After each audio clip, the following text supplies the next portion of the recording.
Hey everyone, this is Joe. Little intro here for the episode. We tried our best to record a new episode where we talked about bosses and D&D. However, the universe just doesn't want us to record that right now for some reason. So what we have here is what Don Julian and I recorded as potentially a mini episode. It was supposed to go up like in between weeks, where we just read off the Unearthed Arcana document and talk about our thoughts on it. It's, pretty simple, a little silly. Enjoy.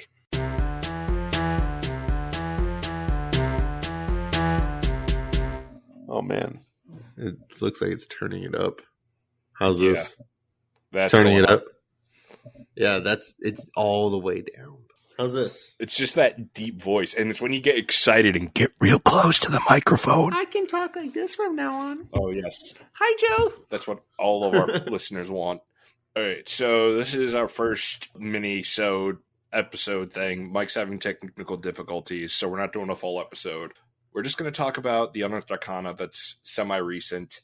What they've released is a PDF of a bunch of different playable races for travelers of the multiverse. And I believe this harkens back to the old Spelljammer days, which I was telling Julian about, which is like D&D in space, basically. And that instantly got me super excited because space, D&D, let's do this. So we'll just go through these races, and if something seems boring, maybe I'll just chop the whole thing out, but we'll just go through them all and talk about them. First off, we have the Astral Elf. Let's see. I'm just going to kind of skip through till we find the new stuff. Oh, wait, Astral Elf, that's already been in there?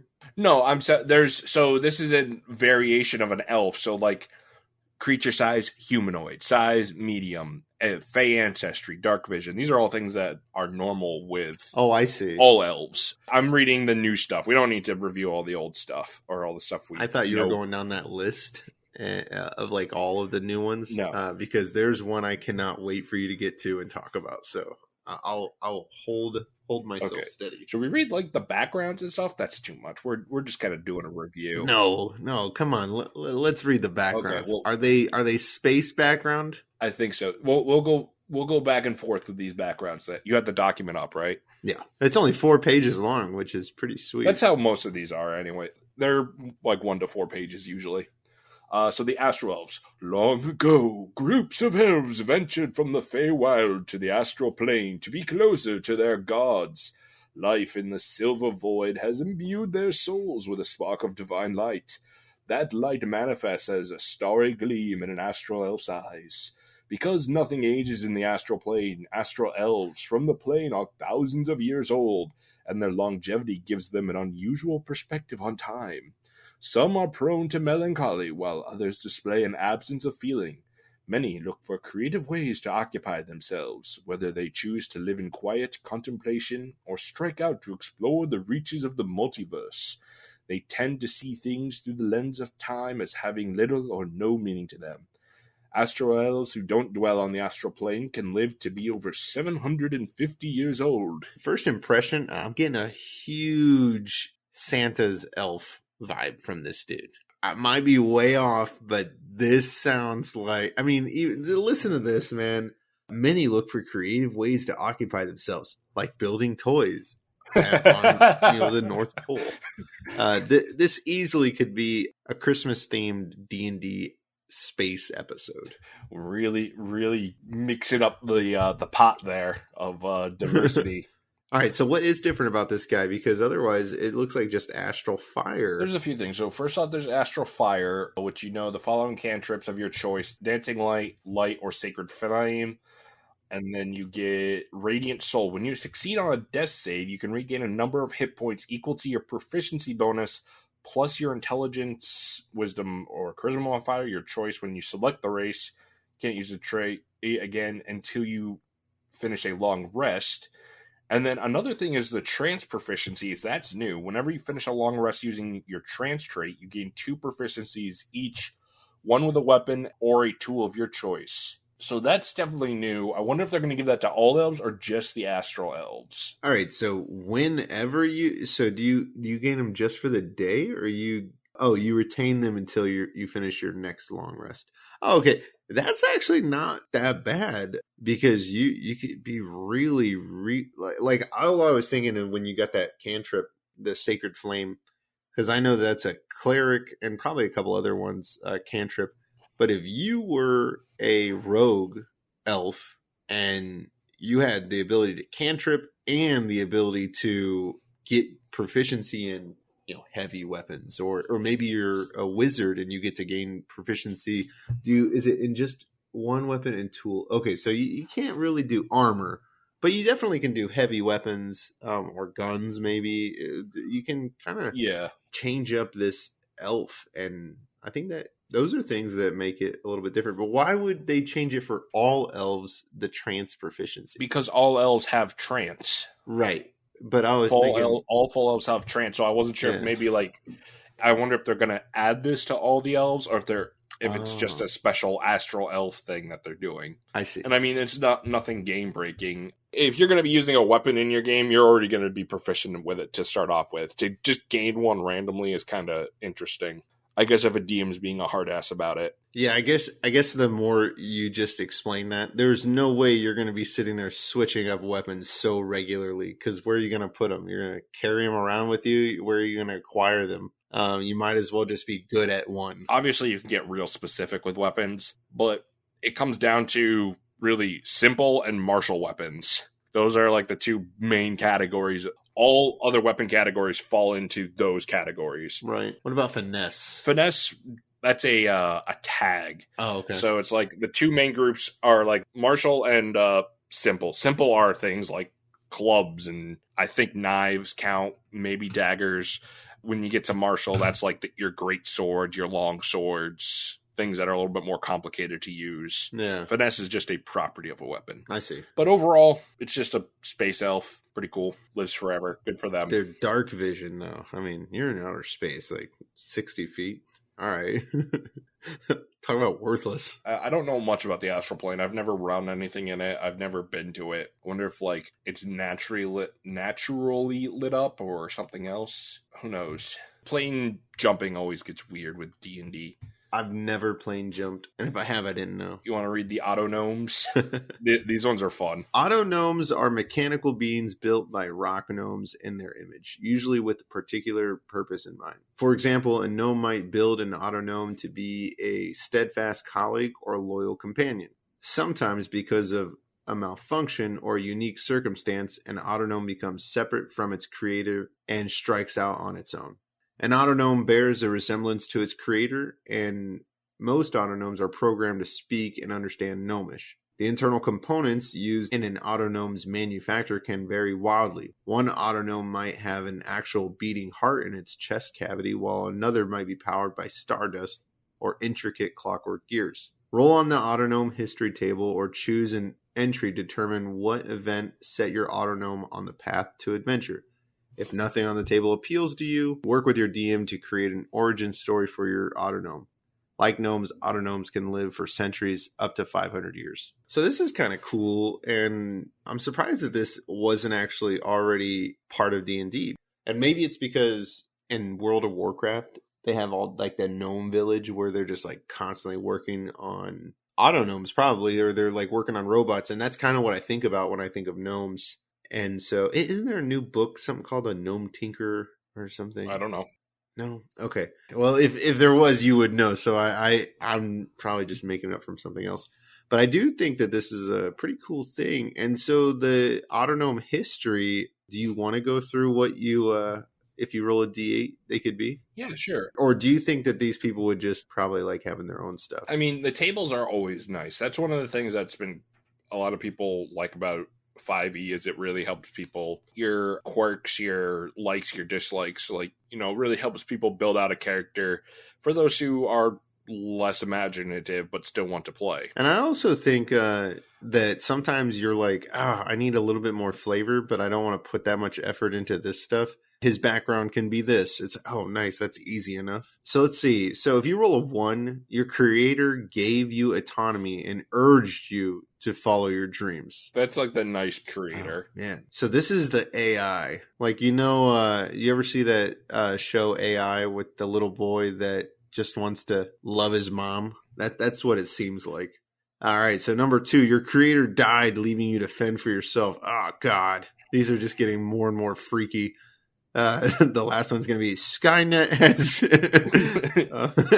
all right, number 3, a temporary malfunction caused you to harm your creator, and you have fled rather than face reprisal. Oh, dude, that one's scary. Good story. That is... What is the one with Will Smith? It's based on like iRobot. Yes, yeah. That's iRobot right there. All right, let's see. A glitch caused you to forget your original programming. You don't remember who made you or where you came from. Wow. That's it's like my kids, man. They don't know who made them or where they came from. Number 5, you were stolen from your creator and long to return to them. Ooh, this one's scary. Number 6, you didn't like how you were being treated by your creator, so you ran away from home. Oh, come on, Pinocchio. Can't be doing this stuff. All right, number 7, your creator built you to complete a special mission. I wonder what the special mission could be, especially because it's in space. This is kind of like... it doesn't have to be in space, by the way. I'm sorry, Joe. You prefaced this. The whole thing was this could be in space. I took that as it will be in space always. There's not one person that looks at any of these things and goes, this could be on land. All right, finally, number 8. You felt trapped in the role of which you were built and abandoned your creator, determined to find a greater purpose. That one has got to be the lamest one of all of them. Yep. That is bad programming. So let's get into the traits here, because the thing that jumps out to me immediately as surprising is the creature type. You are a construct. Even Warforged, which are, robot people, they're still considered, their creature type is still humanoid. So this is just a full-on construct race you can play as, which is cool. The armored casing, you get 13 plus your dex mod if you're not wearing armor, which is nice. Built for success. You can add a d4 to one attack roll, ability check, or saving throw you make, and you can do so after seeing the d20 roll. So you give yourself guidance, basically. Mechanical nature, you're resistant to poison damage, immunity to disease, and you have advantage on saving throws against being paralyzed or poisoned. You don't need to eat, drink, or breathe. Normal mechanical stuff. Sentry's Rest, same as Warforged. 2 proficiencies. This one was also really cool, was True Life. If the Mending spell, which is a cantrip, is cast on you, you can expend a hit die, roll it, and regain the number of hit points equal to your Constitution modifier. And addendum, you are built specially so you can still get healing from things that wouldn't normally heal constructs. I like what they're doing with this Autognome by taking bits and pieces of other things to kind of fit it in, like mending. I think that's such a cool thing to add to it because it kind of is like, oh, I want to fix something. Oh, I can fix the Autognome. I want to fix his leg. And that just kind of adds more depth to your campaign.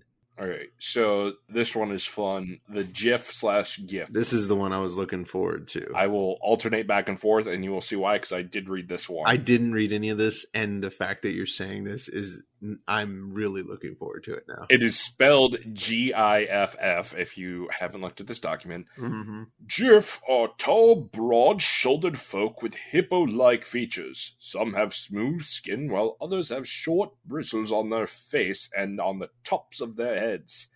As beings of impressive size and unforgettable appearance, GIF are noticed wherever they go. Storytelling is rich tradition among the GIF, and it's not uncommon to see a GIF recounting their past exploits to an enraptured crowd. Having a friendly GIF nearby when a tavern brawl erupts can also be useful, for a GIF can usually more than hold their own with pleasant revelry devolves into fisticuffs. The GIF are split into 2 camps concerning how their name is pronounced. Half of them say it with a hard G and half with a soft G. Disagreements over the correct pronunciation often blossom into hard feelings, loud arguments, and headbutting contests, but rarely escalate beyond that. Excellent. Yeah, I think it's such a funny thing because it's obviously GIF. No, I'm pretty sure it's GIF. Joking. That I don't know, man. I do like to pronounce it GIF just to piss people off, but I do in my head call it a GIF. So I like that they did this. I think it's a fun take on this. So yeah, these are hippo people, Right. which is super fun. I mean, we have elephant people, we have hippo people, we have lion people, we have bird people. What other kind of animal people do we have? Turtle people, Tabaxi, the cat people. we have cat people, we have lizard people, We have people. we have centaurs. So we just need that, and we need like a giraffe person, and then we can just do Escape to Madagascar. Ooh. Or whatever. It's just Madagascar. The second one's called Escape to Africa. That's what it was. The Gif Gift actually have very little going on for them, but in that little, there's a lot of substance to it. So humanoid, medium, walking speed 30. You do get a swim speed equal to your walking speed, which is always fun. What is a standard swim speed for people? Because I feel like lately I've been seeing more people have swimming speed. If you don't have a swim speed, when you're in water, your speed is halved, and you have disadvantage on melee attacks. Oh. And maybe ranged attacks. I know that ranged attacks are like, you know how like a bow, I can't remember exactly, but I'll say something like 60, 90, and it'll be the 60 is like how far you can shoot with normal, and then if you shoot up to the 90, you can hit that, but it's with disadvantage. If you're underwater, it might be disadvantage regardless, but after the 60 in this example, your shot auto fails. Oh, that sucks. It's because, if you shoot a bow underwater, it'll just eventually go... Yeah. That makes sense. Yeah. What about a harpoon? Well, there are certain weapons that, like, I believe a trident actually is designed to work underwater. Oh, right. The first trait they have is Damage Dealer. Like a hippopotamus in a crystalware shop, you are naturally adept at damaging things. When you roll a 1 on a damage die for a melee attack, you can re-roll the die and use the new roll. You can do so no more than once per turn, which is really nice. It's like great weapon fighting. So you could pair this up with the great weapon fighting feature, which is you can roll 1 or 2s on dice. So if you roll a 1, you can re-roll it for one trait and then roll it again for the other trait. Yeah. And then Hippo build, you have advantage on strength-based ability checks and strength saving throws. Yeah. In addition, you count as one size larger when determining your carrying capacity and weight, which is fun. Yeah, so you're kind of like a big, burly person that can drag that. I do like the re-rolling the ones. Anytime you get to re-roll a 1 is awesome. If you haven't played with Joe, he will make you hate the number 1. I will destroy you. All right, let's move on to the next one. Hato-Z. Oh, Hato-Z. Okay, I get it. Hato-Zs are people with simian features that long ago adapted to live among the tall trees of their homeworld. They are natural climbers with feet as dexterous as their hands, even to the extent of having opposite thumbs. Membranes of skin hang loosely from their arms and legs when stretched taut. These membranes enable a Hato-Z to glide. The first Hato-Zs were hunted by large natural predators. To survive in the hostile environments, they developed an instinctual sense of community. Today, that same instinct compels many Hato-Zs to cultivate friendships, knowing there's safety in numbers. So we have space monkeys. Yep. Hato-Zs. How would you say this word? I was saying Hadozi. Hadozi. I mean, it doesn't make sense, but I'm thinking Hadouken. Hadouken! When I see that. So these are humanoids. You could choose your race size, medium or small. You have a 30-foot walking speed, and you have a climbing speed of the same, equal to your walking speed, which is fun. So if you go monk, you could be super fast climbing boy. Dexterous feet. You can use an object action as a bonus action. My question for Joe the DM is, do you have to use that option or object with your foot? I mean, if it's in my left hand, can I use that same thing? Or are you gonna be like, dude, you're not holding that in your foot? So the object action, everyone gets a free one each turn. You get a free object interaction. No action or bonus action required. And then I guess if you need to use 2 objects, which is such a rare thing, really, when you think about it, to use it as a bonus action, though, I guess that's kind of fine. It's interesting. What kind of objects are people using? Because I don't feel like I've ever taken a moment to use an object. If somebody drops a weapon and you're like, I want to pick up that weapon, then that's a free object interaction. Oh. Now say 2 people drop swords and you're like, I want to pick up both those swords. You can get a free one, but then the next one you have to use your action. I see. Okay. So that's definitely an interesting thing. Kind of cool. But, at the same time, very circumstantial. Finally, they have the glide feature.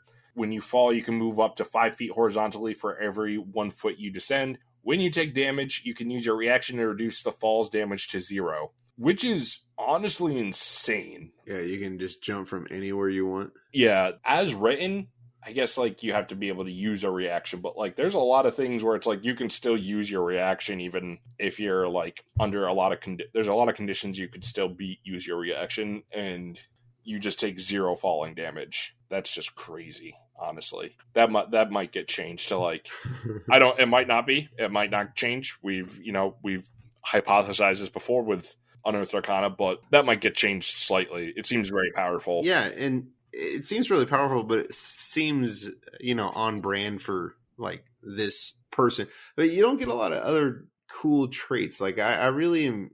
These are kind of lackluster. You get dexterous feet, like what you were just saying. Like you're really not going to come into that too often. And then the only other thing is glide. So you really only get glide. It's like, hey, you could be a monkey man, and then they're like, somebody whispered, it's like, hey, what makes a monkey man different than a regular man? Oh, they have hands for feet. That's it.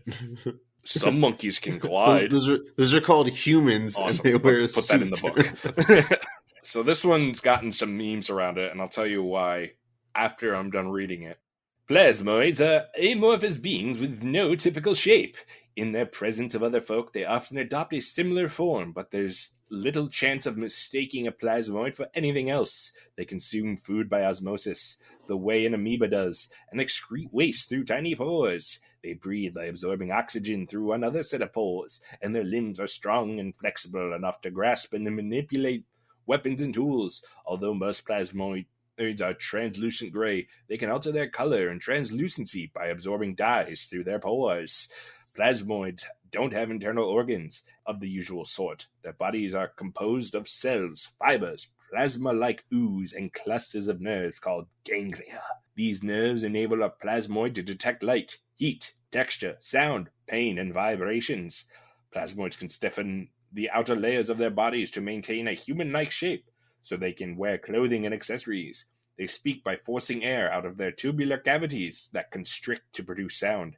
When plasmoids sleep, they lose their rigidity and spread out, and are sometimes mistaken for a rock or some other feature of the environment. So these are really fun. Another interesting thing, these creature types are oozes. They're not humanoids, they're not constructs, they are oozes. What the heck is an ooze? Like the gelatinous cube. Oh, wow. Smaller, medium size, walking speed 30, amorphous. We've seen something like this before. You could squeeze through a space as narrow as 1 inch wide, provided you are wearing and carrying nothing. You also have advantage on ability checks you make to initiate or escape a grapple. I don't know if we had that, but with the fairies in the previous Unearthed Arcana, they have the ability to go through 1 inch wide things, and then they sub that out to make it so they can cast enlarge or reduce. So it'll be interesting to see if they keep this trait. I like this, the amorphous trait, mostly because if I were playing this character, I would get to be like, hey man, we really need to get through this little, 1 inch hole. I got to get naked. A lot of opportunities to just constantly be naked in this campaign. They can hold their breath for an hour. They have a resistance to acid and poison damage, and you have advantage on saving throws against being poisoned. Shape self. If you're not incapacitated, you can reshape your body to give yourself a head, 1 or 2 arms, 1 or 2 legs, and a makeshift hands and feet, or you can revert to a limbless blob. No action required. As a bonus action, you can extrude a pseudopod that is up to 6 inches wide and 10 feet long, or orbit into your body. You can use this pseudopod to manipulate an object, open an unlocked door or container, stow or retrieve an item from an open container, or pour out the contents of a container. The pseudopod can't attack, activate magic items, or carry more than 10 pounds. You got a tentacle. Oh, a tentacle. Okay. Oh, good night. This is, hey, I'm getting naked. What's your tentacle doing? Don't worry about it. It's 10 foot long. I mean, you control where it comes from. Why is it coming out of your crotch? I'm amorphous. I don't have a crotch. You definitely chose that design for yourself. So the thing that's really interesting, the thing that's I've seen on the internet is a lot of people are comparing this to the crewmates of the Among Us game. Oh, yeah. Okay. I can see that. Where you kind of just play like a little blob person. Sometimes you have hands, sometimes you don't. I like that you can have one hand. Yeah. Like, the fact that it specifies that is very interesting because it's like, all right, where's the benefit? One. I have one leg. I'm hopping around all over the place. It's funny how they say one or two, because it's like, technically once you get past that, you're like, well, can't I hold more shields or hold more weapons? Oh, yeah. Well, it can't hold more than 10 pounds, apparently, with that big old tentacle. Yeah. Well, that's really interesting. I kind of want to play an ooze character. That sounds really fun, actually. All right. I think this might be our last one. My opinion, probably the most interesting one out of all of these. So this last one is called the Don Julian. You're right. So far, just on the name. It's just on the name. It's called the Ryecream or the Ryecream? I think it's Ryecream. Ryecream. All right. Ryecream have insectile features and 2 pairs of arms. Their bodies are encased in protective chitin. They can alter the coloration of this carapace to blend in with their natural surroundings. Although Ryecream don't sleep, they do require periods of inactivity to revitalize themselves. During these periods, they are fully conscious and aware of what's happening around them. Ryecream speak by clacking their mandibles and waving their antenna, indicating to other Ryecream what they are thinking and feeling. Other creatures find this method of communication difficult to interpret and impossible to duplicate. To interact with other folk, Ryecream rely on a form of telepathy. It has a lot of traits. Like, this looks like one of the longer lists, but that description was pretty cool. Yeah, we have bug people finally. Yeah. I feel like that's one of those things where it's like, obviously bug people are a very common like association with a type of space alien. I'm sorry, this doesn't have to just be in space, Joe. Oh. You can have this space adventure on land, on water. You can have a space adventure anywhere. That's fair. But my sister runs a campaign where one of her players is a bug person. Oh, wow. They're using homebrew for that, but I think it's quite interesting to finally have like a bug race. Yeah. Now, again, this is just like the bish bash boosh here. Like we have a creature type of a monstrosity for the Ryecream, which is really cool. That thing is ugly. Size choose, speed 30. Chameleon carapace. While you aren't wearing armor, your carapace gives you a base armor class of 13 plus your dex mod. As an action, you can change the color of your carapace to match the color and texture of your surroundings, giving you advantage on stealth checks made to hide in those surroundings. Wow. All right. So right off the bat, that's such a baller thing, especially, and I was bringing it up earlier, if you're a rogue, dude, now it's like, oh, you're in an empty room. I am the room, dude. Plus, armor class 13 plus your dex modifier. If you are a rogue, your dex modifier could be pretty decent. You're probably going to max that out. So you're looking at, without any armor on, possibly 15, 16, 17. Not bad. It's almost kind of interesting because now we have the secondary arms. So you have 2 slightly smaller, well, there's dark vision. I think I skipped over that. But secondary arms, you have 2 slightly smaller secondary arms below your primary pair of arms. Yeah. The secondary arms function like your primary arms with the following exceptions. You can use a secondary arm to wield a weapon that has the light property, but you can't use a secondary arm to wield other kinds of weapons, and you can't wield a shield with your secondary arm. So that still means that I could, hypothetically, have a shield in a primary arm, a weapon in a primary arm, and then have like a light weapon in a secondary arm, and have the shield bonus and still make an offhand attack. You can use a secondary arm to wield a weapon. So you wouldn't be able to put 2 daggers in those lower arms. That's what I'm reading. You might be able to. Okay. I mean, unless if they add it to whatever book this races get involved in, I don't think you can take like 2 offhand attacks with a bonus action. That just seems insane to me. Okay. No, I agree. But yeah, having whatever your regular weapon is, and then your shield, and then being able to slice someone real quick, just get a couple, another D8 in there, even if it's something weak or whatever. But where I was going with this is, are your secondary attacks when you are in stealth and you're getting that advantage on the attack and you get to add all that stuff when you're a rogue? Does your secondary attack get that stuff too, or is it only the first strike? It's the first one that hits. So that's why a lot of rogues you'll see dual wield. They can attack with their main hand, and then if they miss, they can do the offhand attack, and hopefully that'll hit, and they can deal their sneak attack. Okay. So here's another amazing thing about the Ryecream is Sleepless revitalization. You do not require sleep and can choose to remain conscious during a long rest, though you must still refrain from strenuous activity to gain the benefit of the rest. Now, obviously, there is a Warlock invocation that does this.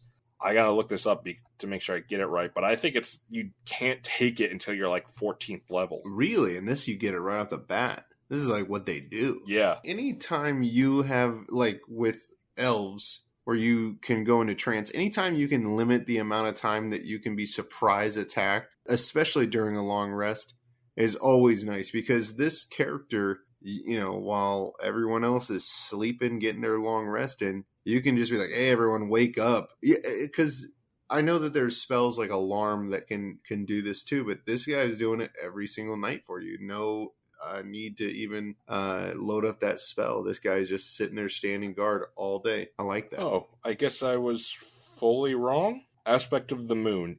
You have to be a Pact of the Tome Warlock. You no longer need sleep, so you could technically have that at level 2 when you can start taking invocations. I could have sworn it was a higher level thing, but that's still a spell, though, right? No, it's an invocation. Warlocks take invocations to make up for their lack of spells. Sometimes it's just passive abilities, such as that one, where you can't be put to sleep and you don't sleep, or like it boosts their Eldritch Blast or things like that. Others are just straight up like, hey, you can cast this spell without using a spell slot once a day. I see. So I guess it's not as extremely broken as I thought it was. Because if the only other thing that you could get it with is a level 15 Warlock, that'd be different. But in this case, you don't have to. They were wild. And of course, Ryecream Telepathy, you have the magical ability to communicate mentally with any number of willing creatures you could see within 120 feet of you. A contacted creature doesn't need to share a language with you, but it must be able to understand at least one language. Your telepathic link to a creature is broken if you and the creature move more than 120 feet apart, if either of you is incapacitated, or if either of you mentally breaks the contact.